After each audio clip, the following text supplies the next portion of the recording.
Olá a todos e todas, esse é o primeiro webinar de uma série de apresentações e discussões que o Laboratório de Estudos em Economia Política da China, o LabChina, da UFRJ, está organizando. Então, eu vou mudar para o inglês, porque essa é a língua comum aqui de todos nesse primeiro evento, tá?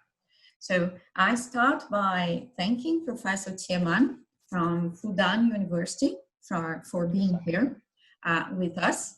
Professor Jie Meng, he's from the Faculty of Economics, Institute of Marxiam Study, Fudan University, Shanghai. His research areas include basic theory of Marxian economics, institutional analysis of China's market economy, with a special eye on state theory and the history of economic thought.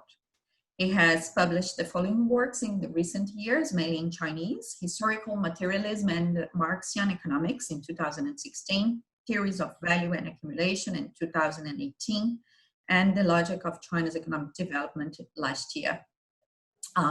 Professor Meng is also editor-in-chief of the Chinese Journal of Political Economy. Besides Professor Jie Meng, we also have here with us today Professor Carlos Medeiros from Fudan University of Rio de Janeiro, Institute of Economics, and the Graduate Program on International Political Economy. Professor Medeiros is for sure the most important political economist working with China in Brazil in the last, for over 20 years now. And we are here also with myself, Isabela Nogueira, also from the Institute of Economics and LabChina. We are UFRJ. Me and Professor Carlos Medeiros, we are here for comments and questions. So I'm not going to take any time anymore here, so we are interested very much in listening to you, Professor Jie Meng. So thank you very, very much once again, and please, the floor is yours. Okay, thank you, Isabella, and thank you, Professor Carlos. So may I ask your permission to share the slides now? Yes, just a moment. Okay. I'll do that. Okay.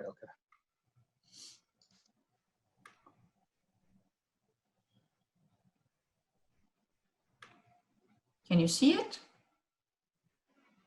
Yeah. Okay. Okay. Okay, thanks, Isabella. So my topic is about China's market economy. So in my eyes, China's market economy is one version of modern market economies. So state play a very important role in these types of market economy. So recently I write something on the role of states and China's market economy. In China, we call it market economy with Chinese characteristics. So my background is Marxist economics.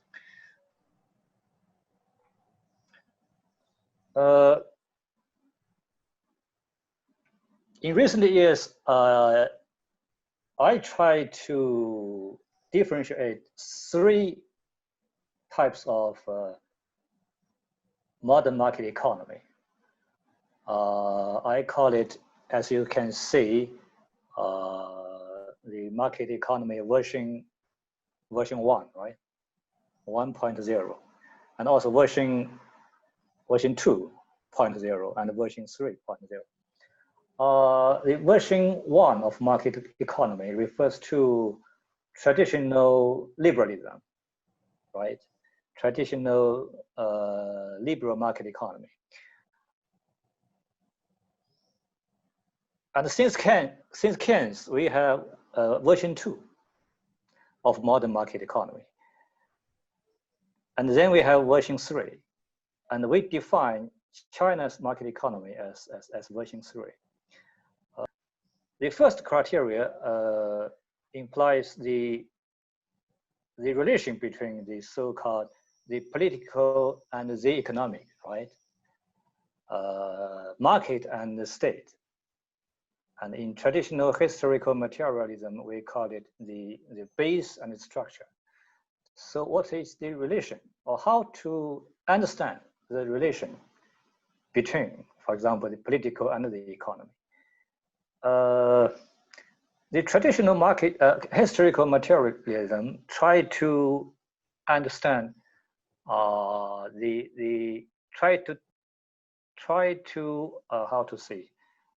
try to define the economic and the political as distinctive sphere of institution, right?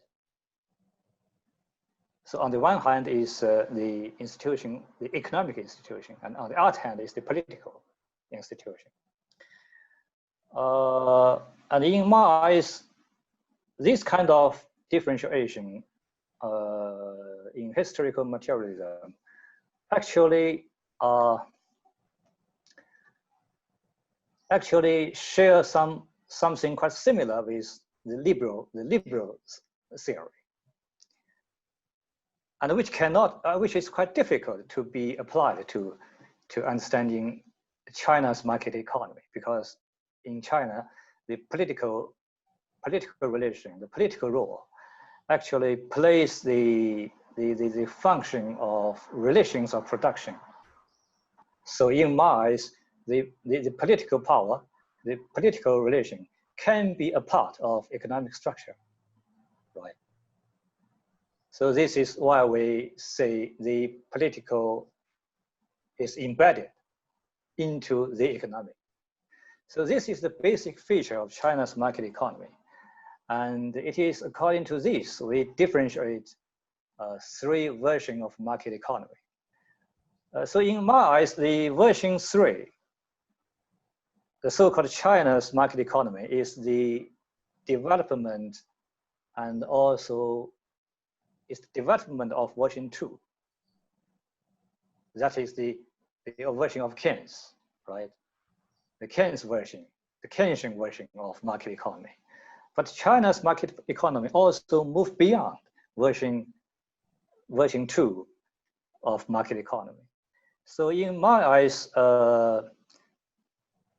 there exists a qualitative distinction between version 1 and version 2, as well as version 3. So there are no fundamental difference maybe between version 2 and version 3. So we can combine these two together.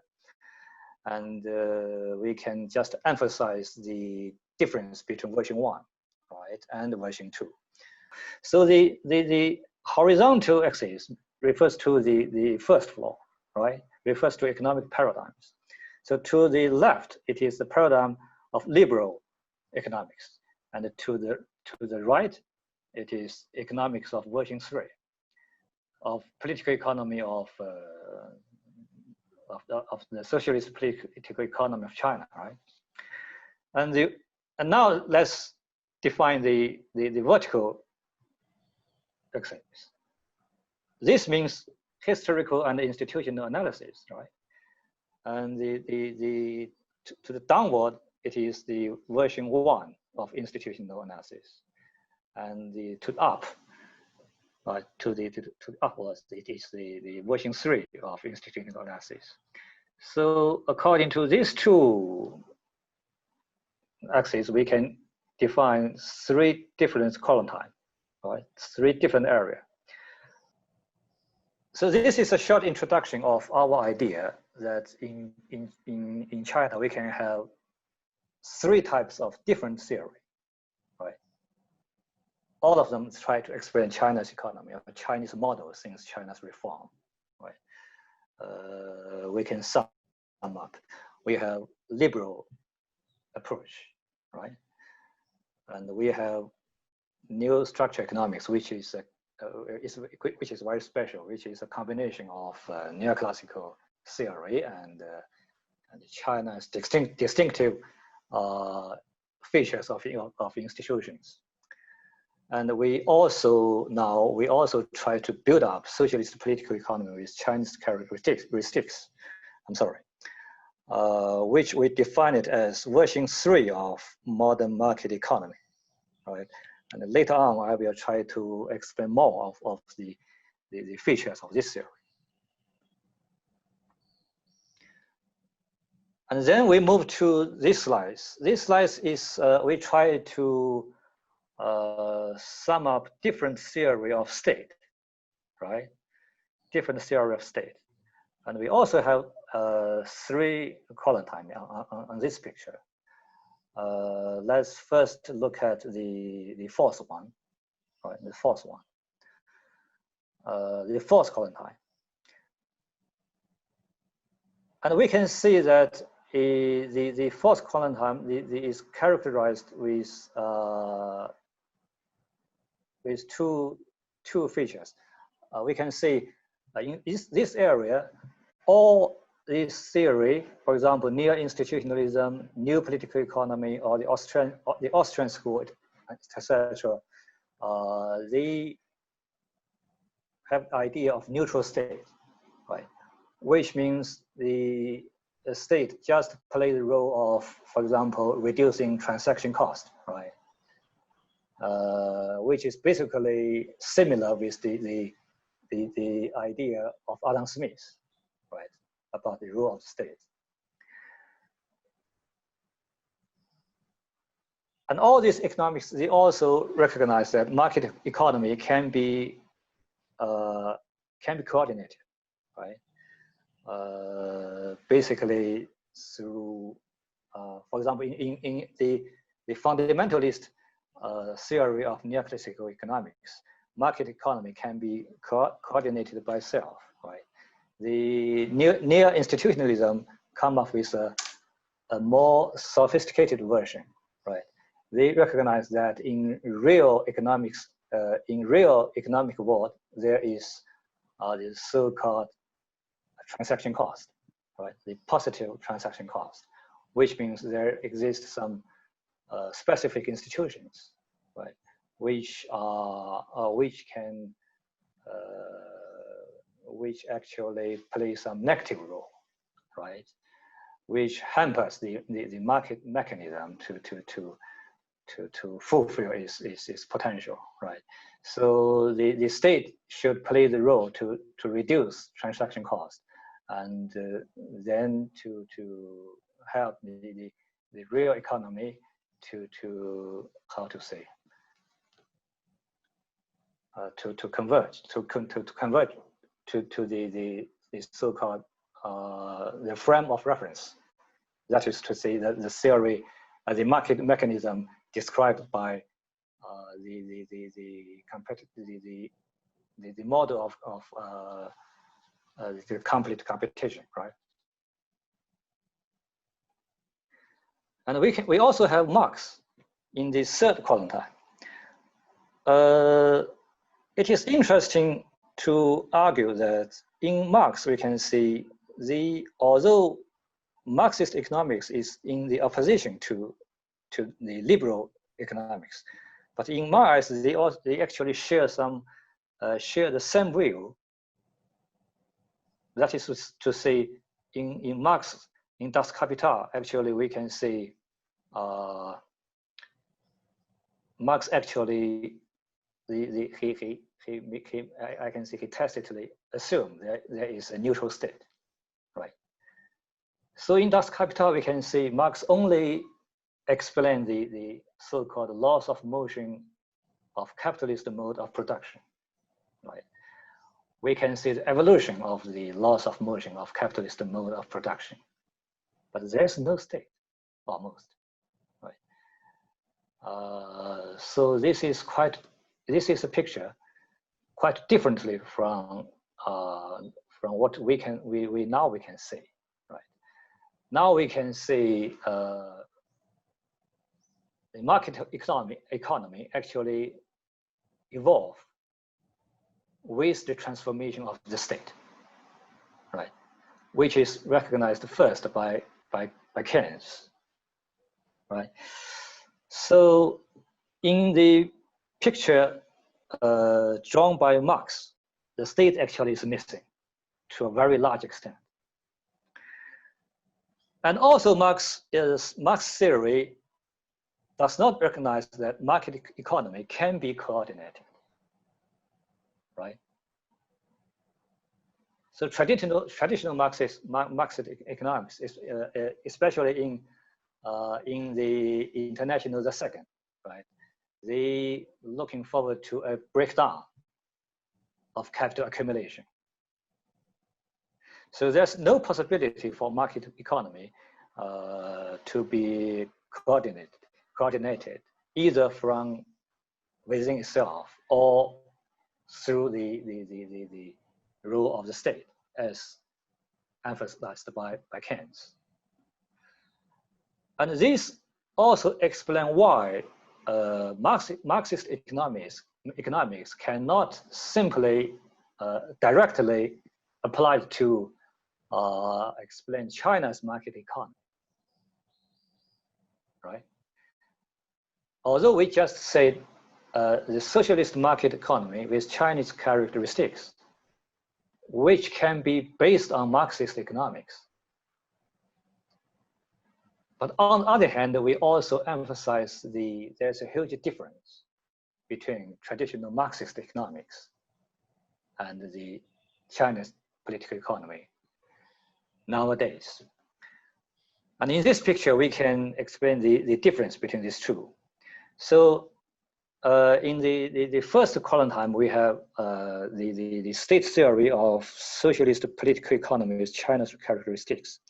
We can see that on the one hand, we admit the market economy can be coordinated with the help of state. And on the other hand, we have the idea of embedded state, right? Which is the contrary to the liberal idea of the neutral state, right? And the embeddedness is a concept which introduced by Karl Polanyi, as we all know. But we can make some further definition of the embeddedness. So what is embeddedness here? What does it mean? In my opinion, the so-called embeddedness, which can be understood as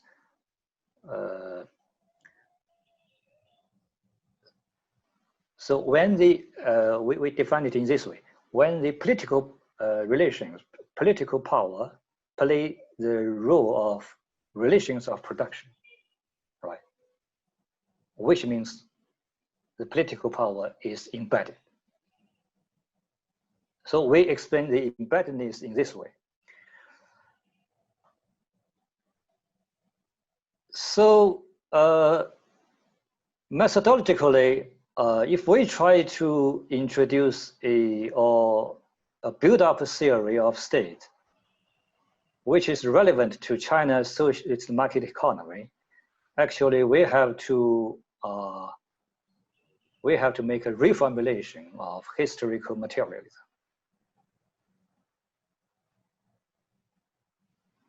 So this is the very precondition of our attempt.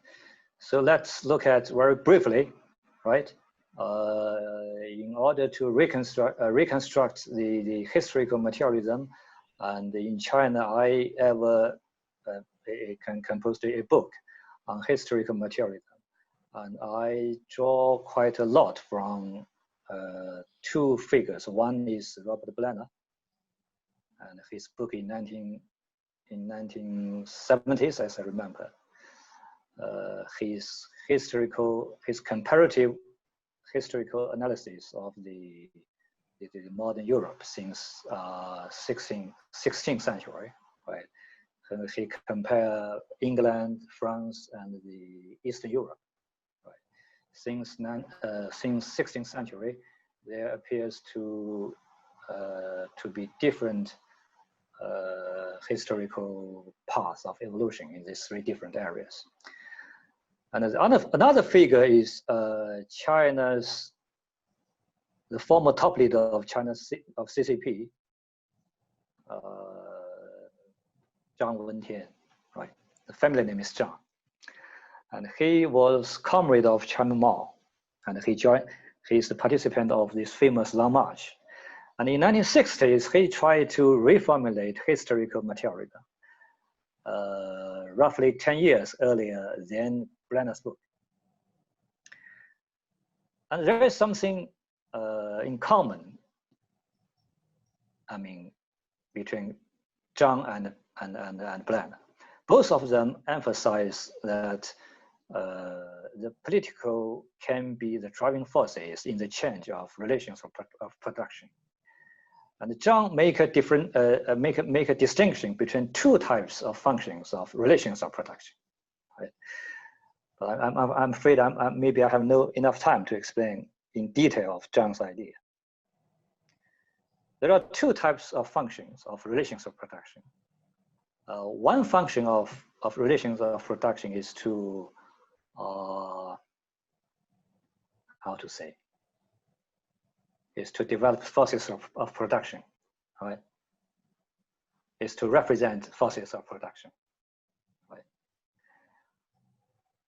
But there's still another functions of relation production, which serve to the appropriation of the surplus. And these two functions are differentiated, which means these two functions can be separated and even contradict with each other. For example, in order to appropriate more surplus value, and you build up some specific relations of production. But at the same time, these types of relations of production can hamper the development of forces of production. Right? So this is what Brenner emphasized, for example, in the case of Eastern Europe in the aftermath of 16th century. Right?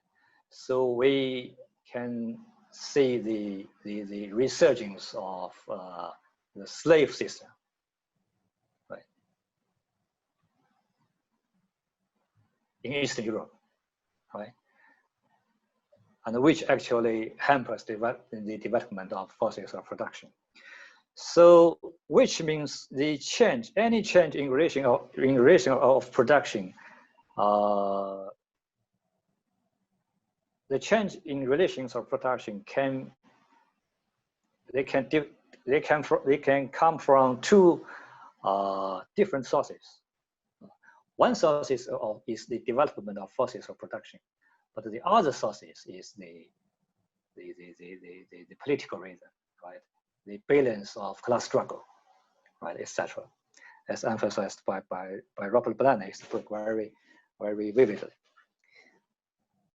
So this is the first criteria. We differentiate three, or basically two, different versions of modern market economy, right? So the first criteria is how to understand the relation between the economic and the political.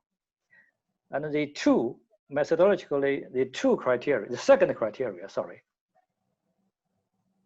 we used to differentiate these three different versions of market economy is how many agents we can allow, we can admit,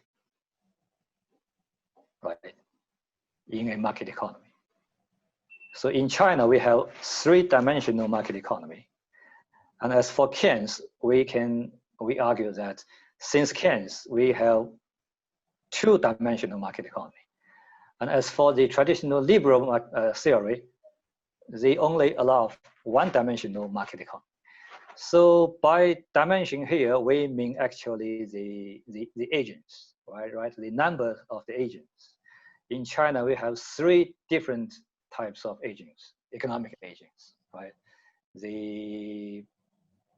For example, the private firms, the local states, and the central state.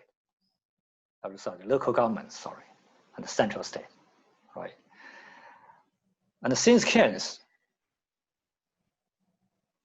we have two-dimensional market economy because Keynes admits that the state, the federal state, right, the central state, have to undertake the function of investment, right, in order to solve the problem of the shortage of effective demand, right?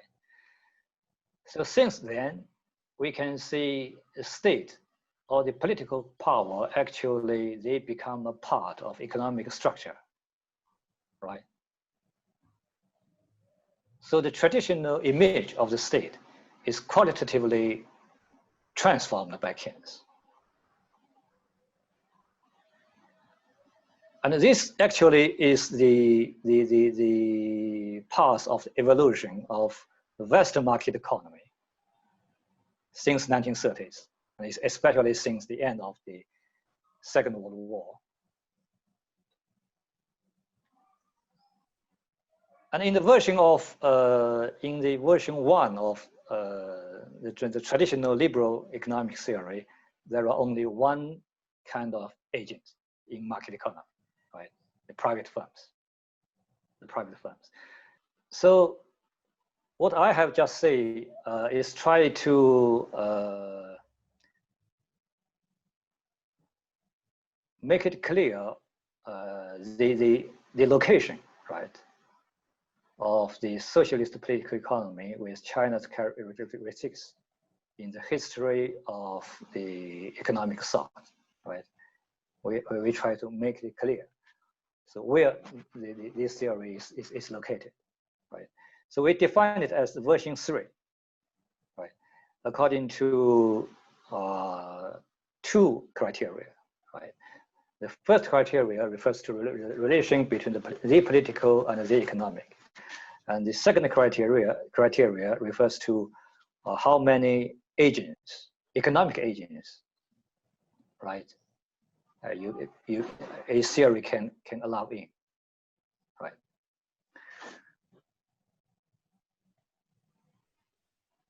And now let's move to the second problem. So what is the object of the state theory, right? Of the socialist political economy with China's characteristics. And we try to differentiate 2 types of rules of the state, right? The first, we call it the endogenous rules. And the second, we call it the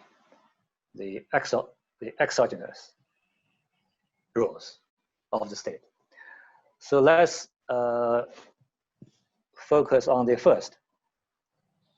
Now, so how to define the so-called endogenous rule of the state, right? Briefly, we define it as overcoming market failure. Right? The concept of market failure is borrowed from neoclassical economics, right?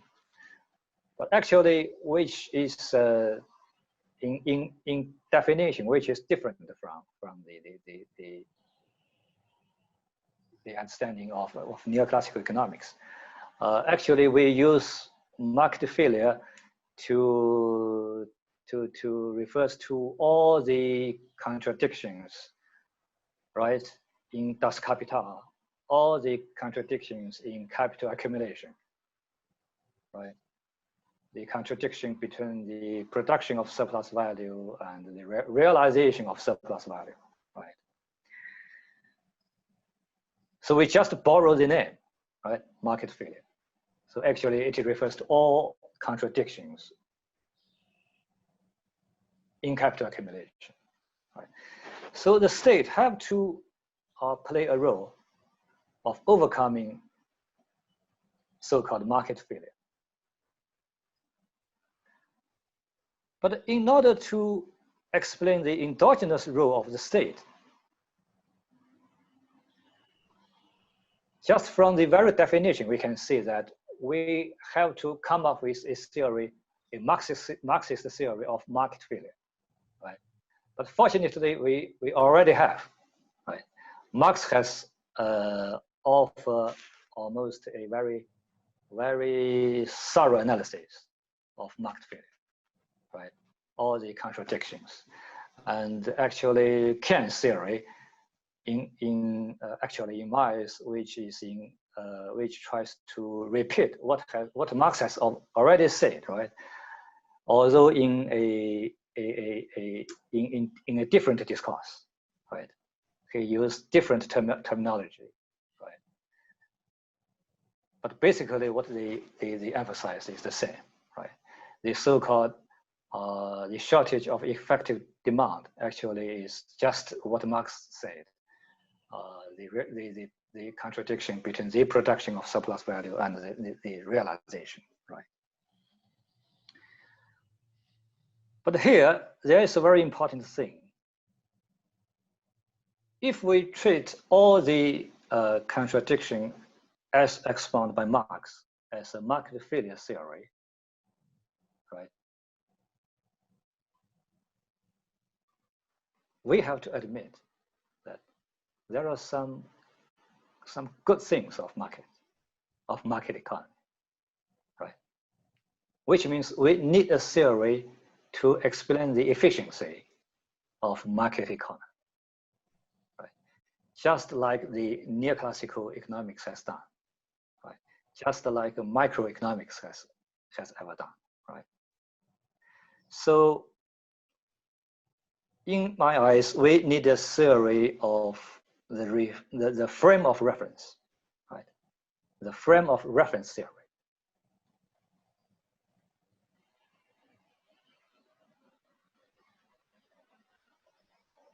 So in the, for a long time, I mean, at least in China, Marxist economics, they don't admit there is a frame of reference theory in Marx at all.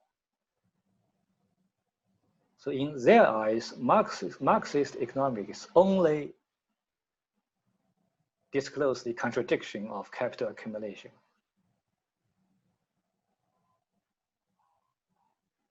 And Marxist economics has no responsibility to explain the efficiency of market mechanism.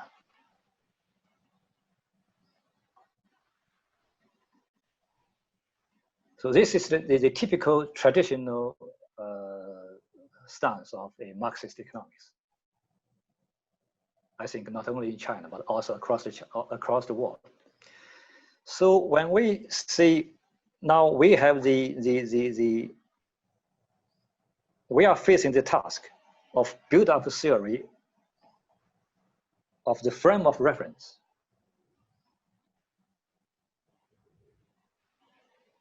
So which is quite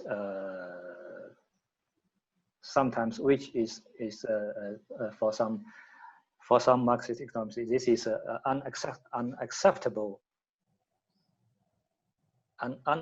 thing. But since China's reform, since China has built up a socialist market economy, although it is a socialist one, but it is a market economy. And we have to produce such a theory to explain why market mechanism can help China to realize a rapid economic growth, right? And you cannot, just like neoclassicals, to explain China's economic growth. And Marxists can only explain the contradictions, the dark side of China's market economy. And all the positive story are given to the neoclassicals, right? This is unacceptable. And also Marxist economics has to innovate itself, right, in China. So now the problem is that where can we find a theory of the frame of reference? Where? If we refuse to accept the frame of reference theory from neoclassical theory,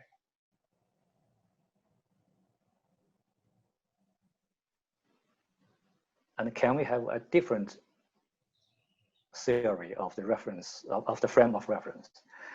In my eyes, fortunately, we can have a theory of frame of reference from Marx. From his theory of production of relative surplus value.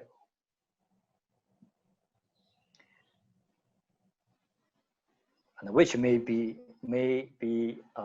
very strange so according to my experience, my students feel quite strange when we see we can transform the theory of production of relative surplus value into a theory of the frame of reference. So some students feel quite new, quite strange. Actually, my meaning is that we can split the theory of production of relative surplus value into two parts. One part belongs to the theory of market failure, and the other part belongs to the so-called theory of the frame of reference.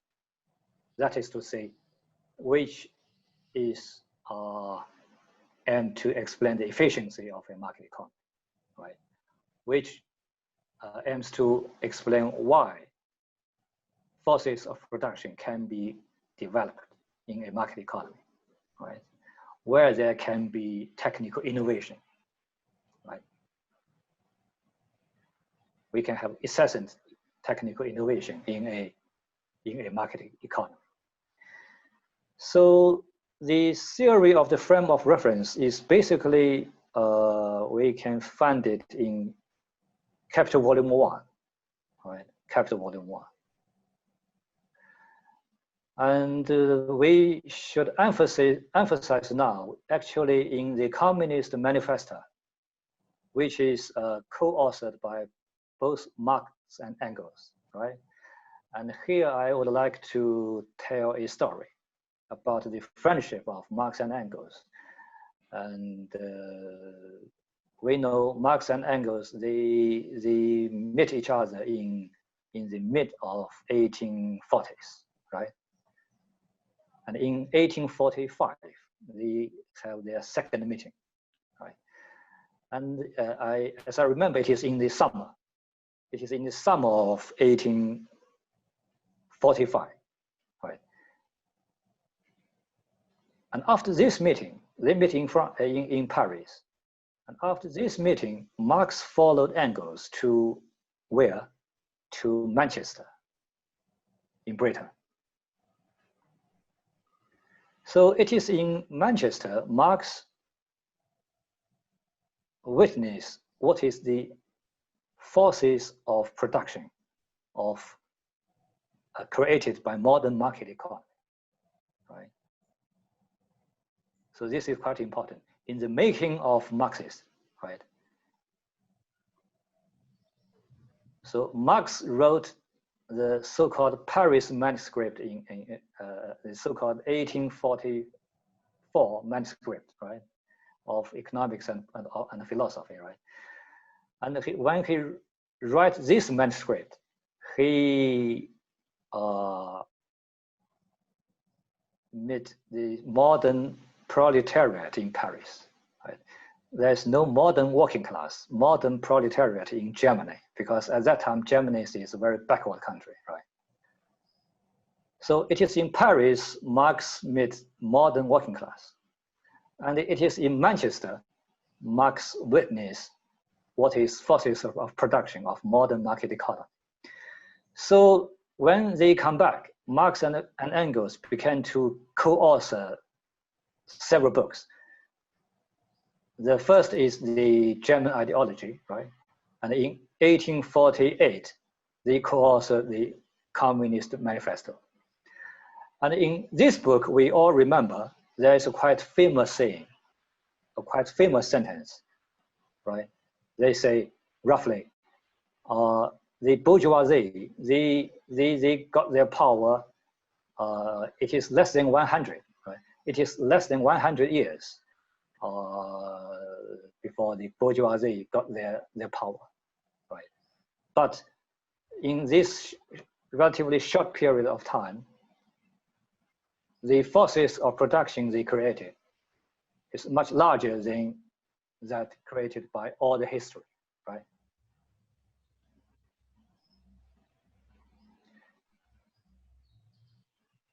So in Marx, this actually is a,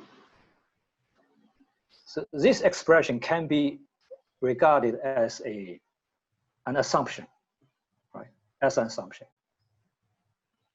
which have two meanings. First, Marx and Engels recognize that bourgeoisie society can have the potential to produce forces of production, which is much, much larger than all the other preceding societies, right? But secondly, although Marx and Engels recognize this potential, and at that time they failed to explain why. Which means through which kind of mechanism modern market economy can have the potential to create such a large forces of production, right? And this is still a task to be done, right? To be fulfilled. So when Marx moved to London after 1948, right, he began to write Das Kapital. So in the so 10 years later, in 1857 to 58, Marx finished his first manuscript of Das Kapital, right? So this is the famous Grundrisse. And it is in Grundrisse, Marx, he has almost finished his theory of the production of relative surplus value. And this theory is the largest part of Grundrisse. And Marx tried to explain the assumption put forward in Communist Manifesto, which means Marx tried to explain through which kind of mechanism modern market economy can develop, can create forces of production to such an extent, right? So this is the reason why we can treat the theory of deduction of surplus, of relative surplus value, right, as the so-called frame of references theory, right? By definition, the frame of reference theory should explain why market economy can have the potential to develop forces of production, right? Why market economy can have such dynamic efficiency, right? So we all know the story, right? In Das Kapital Volume 1, right? We know the story, right? Marx from the very beginning, it is the desire of every individual capitalist, right? Every individual entrepreneur to pursue the so-called surplus profit, right? Extra profit, right? Extra surplus value, right? But in order to produce extra surplus value, they have to invest in innovation, right? And if all capitalists do this in the same way, due to the pressure of competition, and the rate of surplus value across the society will increase, right? And at the same time, the real wage, right? The real wage of workers can also increase. So in the Grundrisse, when Marx recognized the possibility of real wage to increase, Marx says this is just I'm not sure the exact word in Grundrisse. Roughly, Marx says in this way. So this is the great aspect of civilization of capital, right? So Marx gave a very positive appreciation of capitalist market economy.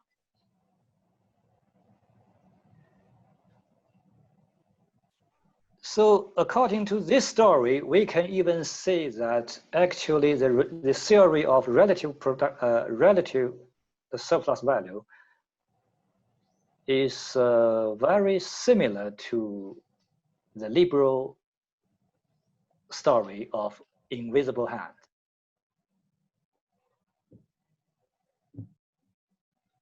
The story of the invisible hand emphasizes that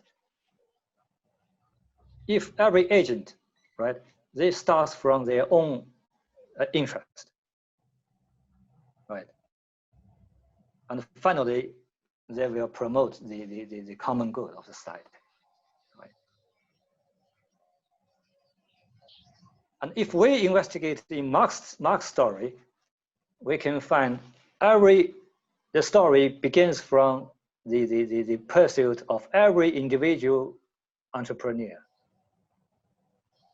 for extra surplus value, right? But what is the result? The result is a general rise of the rate of surplus value, which is enjoyed by all capitalist class on the one hand. And on the other hand is a increase of real wage of workers. So from the very start, it is the pursuit for extra surplus value, right? The pursuit of his own interest. What is the result? The result is the improvement, the better off of almost all classes, right? Both the bourgeoisie classes and the working classes. The bourgeoisie classes enjoy a rise of the rate of surplus value, and the working class enjoy the rise of its real wages.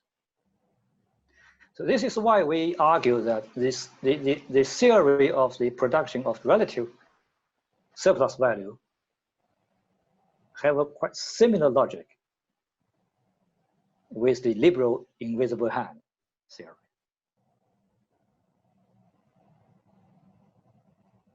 But of course, when we argue this, we have to immediately say that Marx does not stop here, right? Marx does not stop here. And due to the dialectics of the contradictions in capital accumulation, right?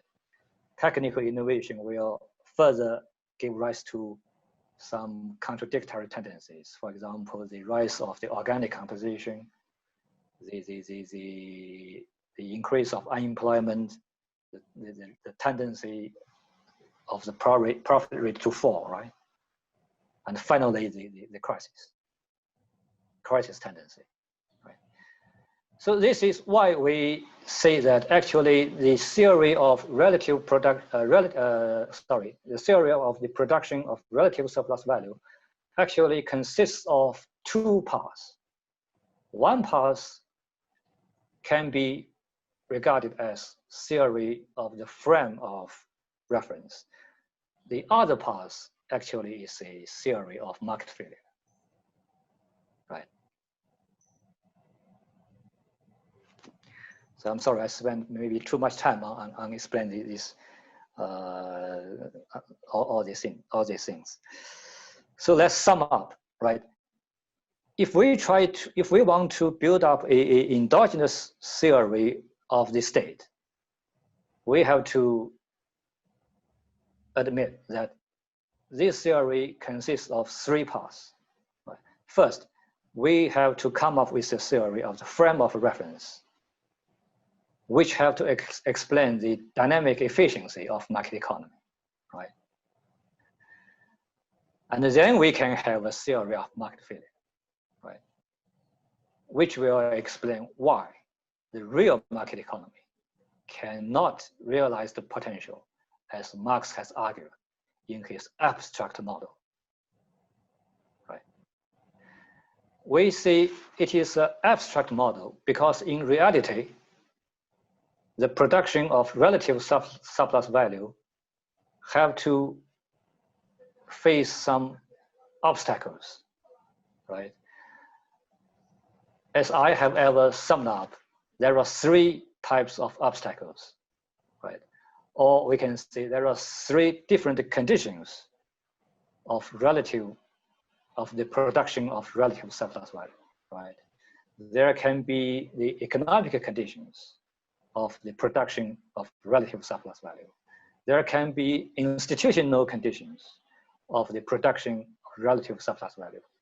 And there also can be the scientific technical conditions of the production of relative surplus value. And Marx actually only gave us one explanation. He only explained the economic conditions of the production of relative surplus value, right? He argues that sooner or later, the production of relative surplus value will have its limits, right? The limits of capital accumulation is capital itself, right? As Marx argued in Capital Volume 3, right? There will be a tendency of profit rate to fall, right? So this can be regarded as the economic conditions, right?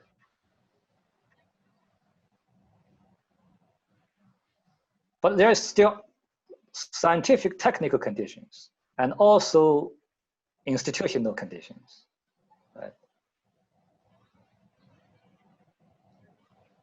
And which Marx, he failed to analyze. For example, when Marx says, due to pressure of competition, every individual entrepreneur have to invest in innovation. When he says this, he actually assumes, right,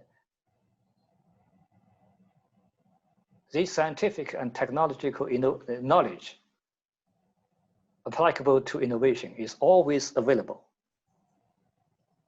This is a tacit assumption in Marx. Right? Now we all know this is not necessary. Right?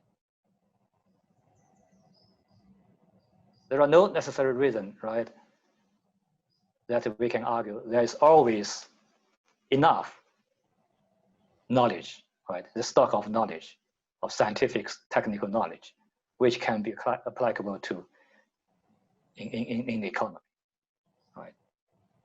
Professor Jie Meng, I'm afraid we are running out of time. We have no time, right? Okay.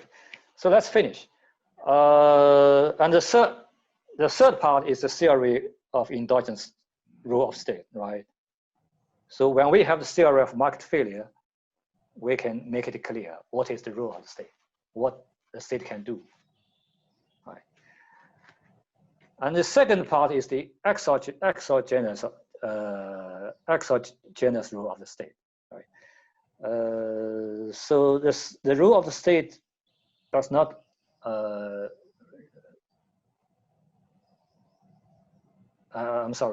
endogenous rule of the state cannot fully explain the rule of the state, right? The state will go beyond, right, the endogenous rule. So we can have the exogenous role of the state, which means, by definition, the state have to undertake the task of maintaining the reproduction of existing social relations of production and class relations, right? For example, in China, socialist ideology, the public ownership, and the missionary nature of CCP in particular, will decisively influence the rule of the state, right? So go beyond the category of pure market failure, right?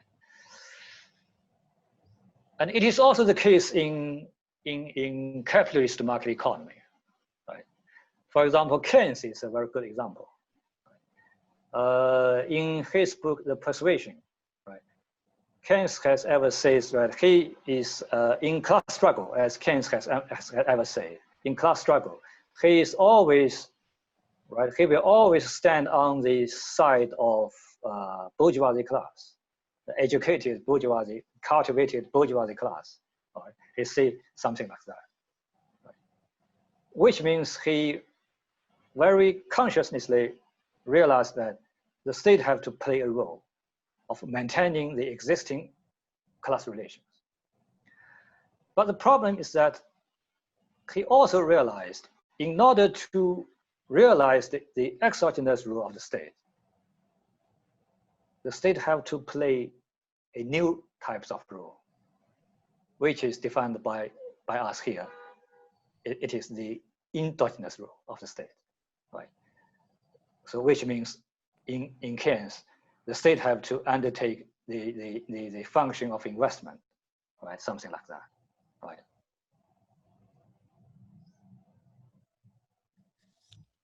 So we can say there is a relation, or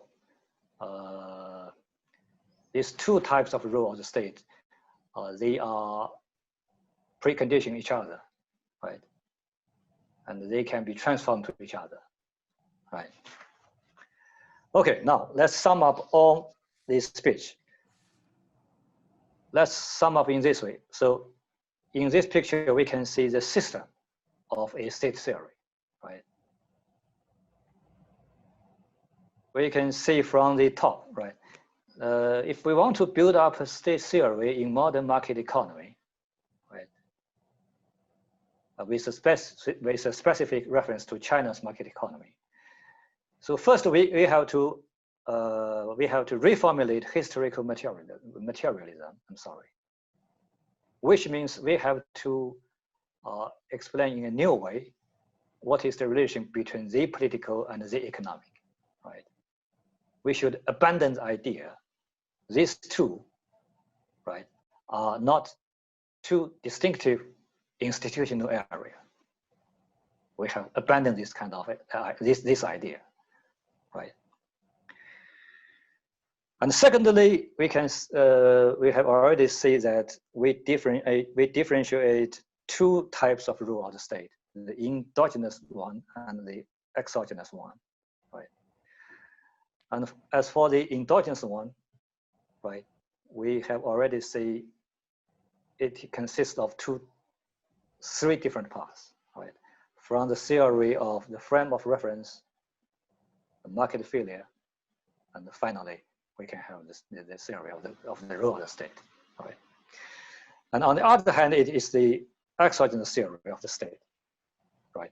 So a complete theory of the state is the coupling of these two, right? Of these two.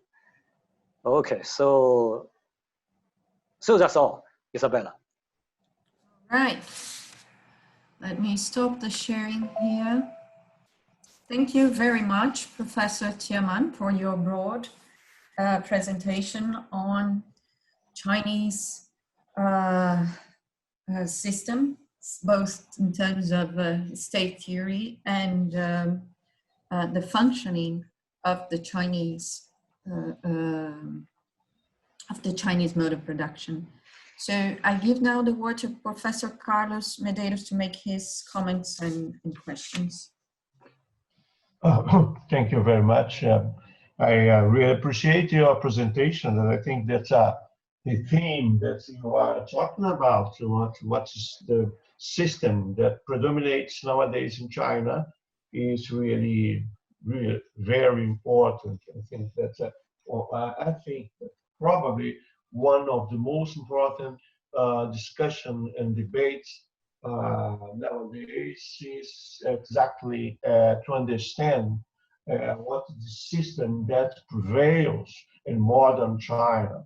And I think that your explanation is really very interesting. You made a lot of suggestive points. But I'd say, and my point is very brief, and I don't want to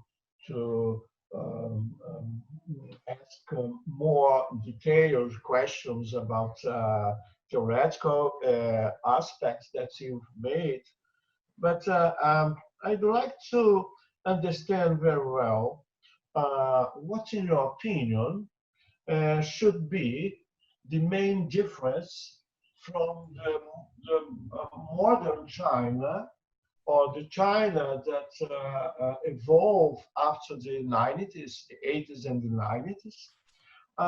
And what's the main difference from this system of regulation of capital accumulation in China from the experience of what we can say the state-led growth that predominates in Asia, in Singapore, in South Korea during the 80s and the 70s, 80s, in all these countries, that the state has a big capacity to command or to induce economic growth, but at the same time,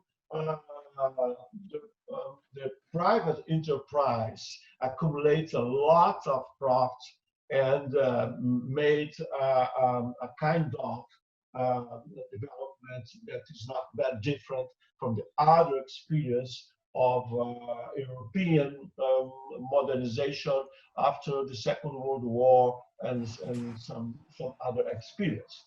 So what is very particular from China that is distinguished China experience from other regulated transformation as a state-led growth in the after the Second War, particularly in Asia. And this is the first one question. And related with this, you say that the exogenous function of the state is to preserve the class relations that predominates in society.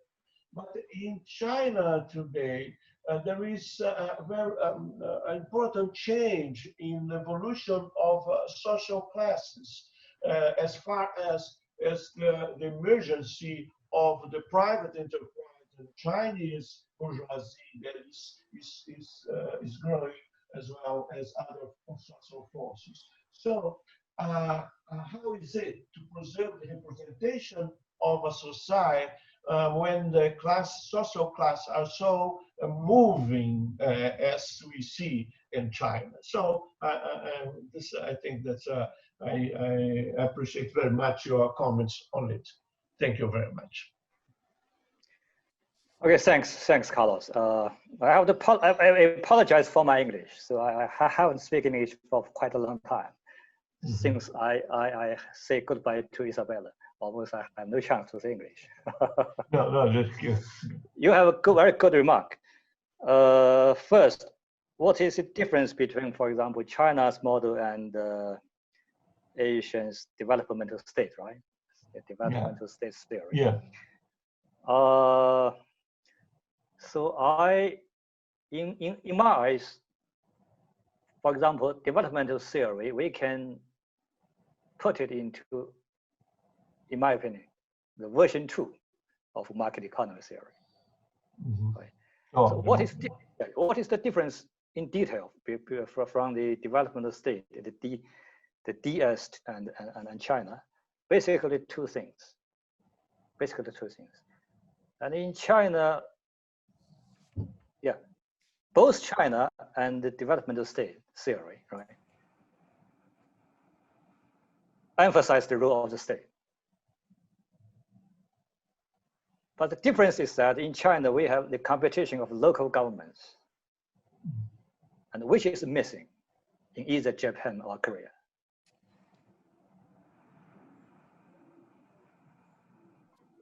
This is the first difference. And on the second one is that in China, we have the missionary CCP. And recently, I write an article in China. I argue that CCP is not traditional political party, not a representative party, right? And we can regard to some extent, CCP as a specific economic institution. And CCP is actually a missionary party, right? So when just before 1949, just before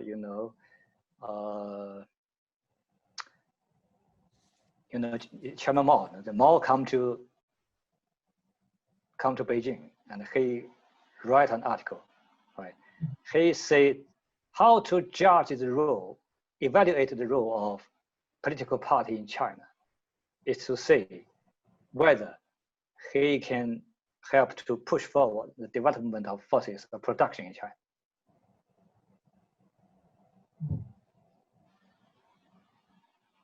So this idea is very important because in my eyes, it discloses the nature of CCP, right? His historical mission, right? He has to play as the agent to foster the development of forces of production. Although later on, Mao Zedong deviated his thoughts, right? During Cultural Revolution, he tried to pursue some ideas, right? He deviated his traditional thought, right? But since reform, in my CCP come back to his traditional historical mission. Right? So as China's top leader Deng has said, the reform is the second revolution. And the revolution is not only class struggle. To develop forces of production is a type of revolution as well, right? This is what Deng has ever said. And President Xi now says that, just like Deng, indeed, reform is another type of revolution, right? As Deng said. And he also compliments. There is always the how to say, I don't know the English word. There's always the perfect tense for reform.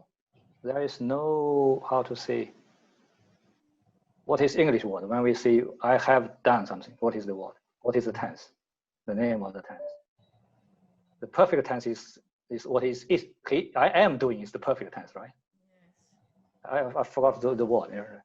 So it means reform we can never say that we have done the reform, right? We can only say we are doing the reform. This is what the President Xi says, right? So in this sense, the history, there will be no end for history, right? So it is another version of the incessant revolution in Marx, right? So I argued in China, this is a typical types of an ideology in contemporary world, which is in sharp contrast to the ideology of the end of history. Right?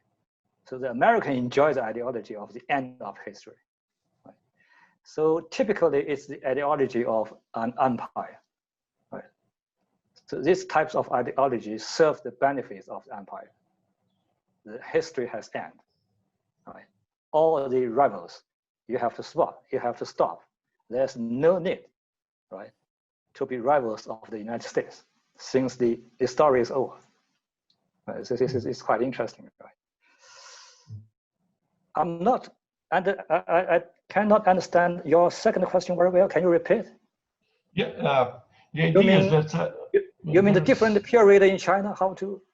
Yeah, can you repeat? From the 90s, from the 90s today, we saw a very important change in social classes in China. Oh, I see. So the emergence of a group of very rich people, millionaires and all that. And so this has changed the society and the power of these groups. You mean the class formation will influence the role of the state, influence the nature of the state? Yeah. So I think Isabela is more familiar than me, with this topic. In my eyes, someone in China argues why China is still a socialist market economy. It is not a capitalist one. So this is a very difficult task, a very difficult question.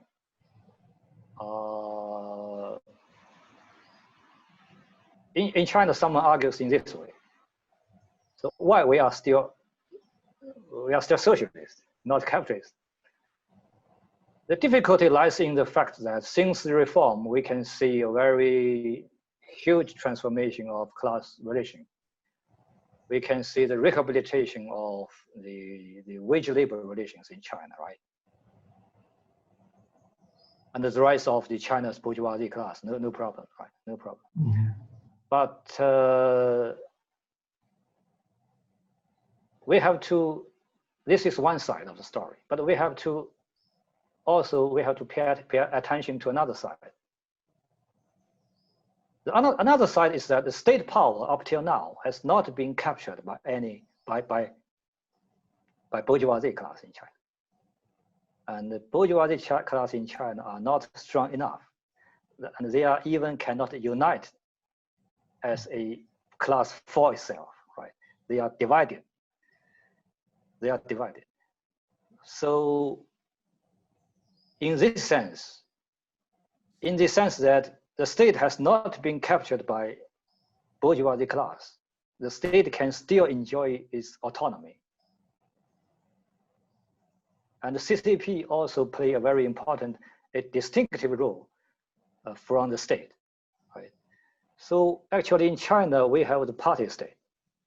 So the party, the state, and the society, or the economy, we have how to say, this is another types of three-dimensional story, right?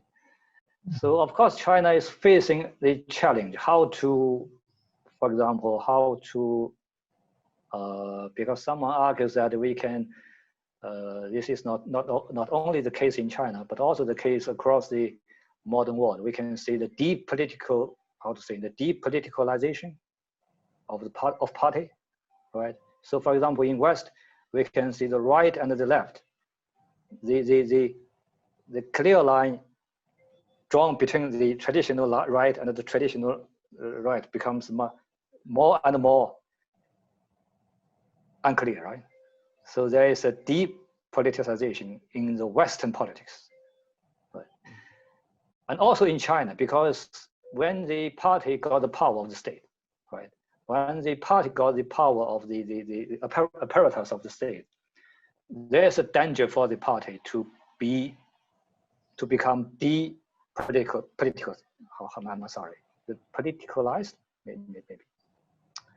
So this is the reason why Mao launched Cultural Revolution, because he tried to re-politicalize the state, right? So he tried to dismantle the bureaucracy, right? So this is the story in Cultural Revolution. So in China, CCP is facing two dangers. The first is to be captured by bourgeoisie class. The second is to be captured by the bureaucracy. Right? So the bureaucracy is not necessarily socialist. Right? The socialist ideology has to be, just as Lenin has ever said, has to be, how to say, so the party have to, I cannot say the English word. The party has to give the ideology to the working class, right? It is also the case in China. So the party has to attribute the ideology, to give the ideology to the bureaucracy. So this is two types of danger in China. So in China, the most important thing is the party.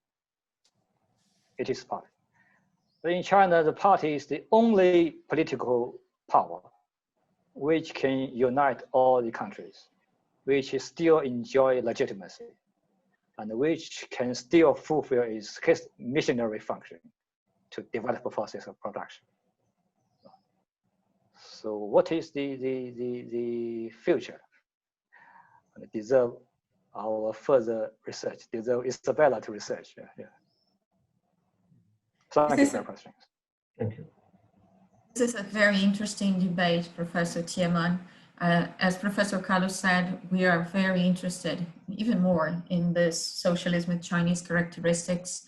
The debate is very important as the crisis of the neoliberal form of capitalism goes forth, and as the polarization between China and the US gets heading towards extreme high level of tensions.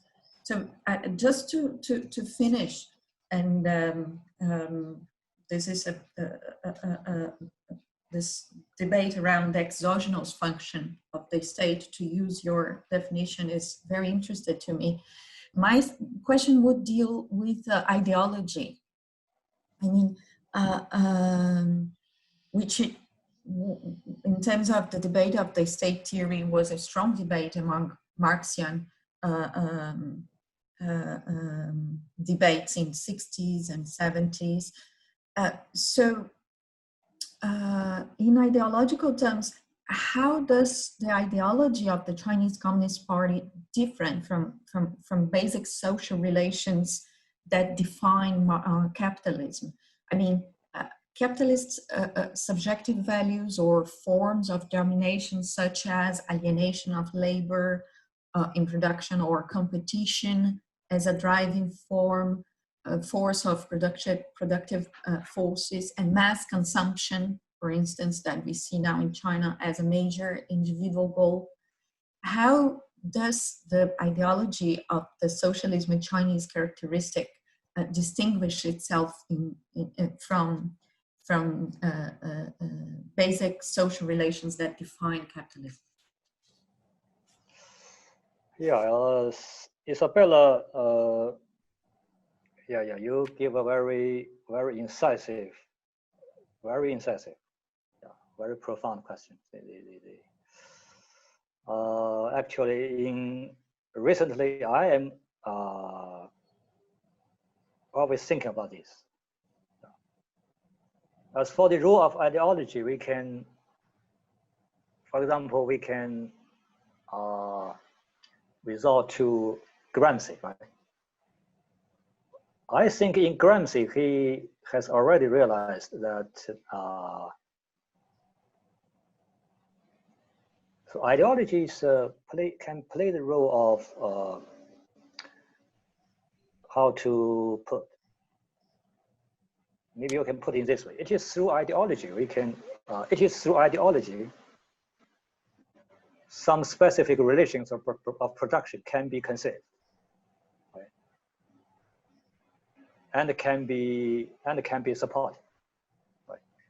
Because ideology is the principle of either conceiving and organizing relations of production. So in China, CCP still have the power to how to say, we still have SOE, right? State-owned enterprises, right?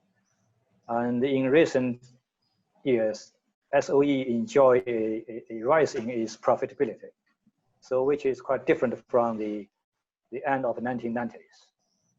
At that time, the China state-owned enterprises, there's a very sharp decline in its efficiency, in its profitability. But now the situation is quite different, right? It's quite different. So I think in China, CCP, and they still have the capacity to, how to say, to transform its ideology into the economic reality, right? To maintain its ideology as the principle of either conceiving or organizing the existing relations of production, right? It also still has this capacity. So this is a very good question. So generally speaking, in my eyes, for example, we can say in forces of production, there is the elements of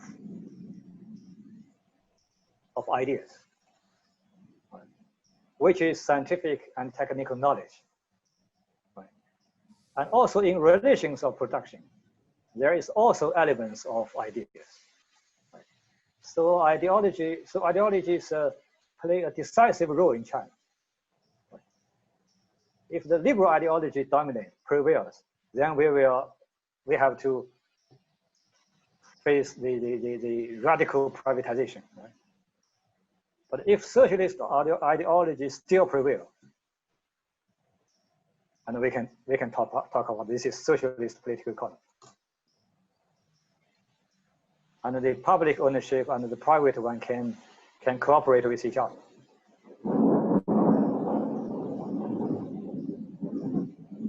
This is a very good topic and for future research.